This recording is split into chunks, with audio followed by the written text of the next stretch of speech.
The desert night was vast and heavy, a blanket of silence draped over the land, broken only by the faint rustle of dry wind pushing across the dunes. Stars glittered above like cold fire, their light spilling faintly on the endless stretch of sand.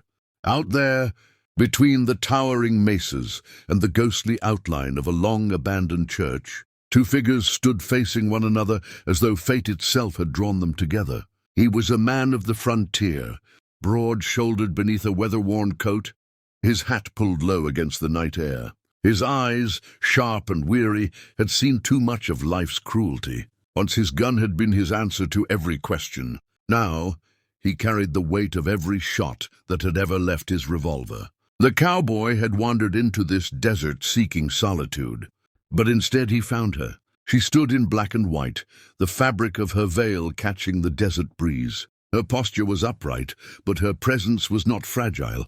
It was commanding, defying the desolation around them. The pale curve of her face was illuminated by starlight, her eyes carrying both gentleness and fire. She lifted one finger to her lips, signaling silence, though no sound stirred in the night. The gesture was not simply to quiet him, it was a warning, a challenge, a secret yet unspoken. "Cowboy," she said at last, her voice low, a note of music against the hollow silence. Her words seemed to linger in the dry air. "Do you fear me, or do you desire me?"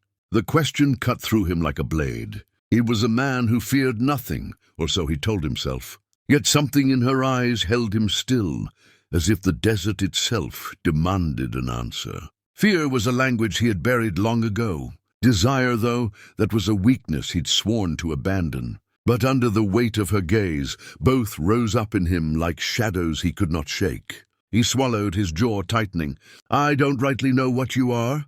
"Lady," he muttered, his voice rough like gravel. "An angel come to save me, or a ghost come to haunt me." The faintest smile curved her lips, though her finger remained at her mouth, commanding silence once more. "Perhaps I am both."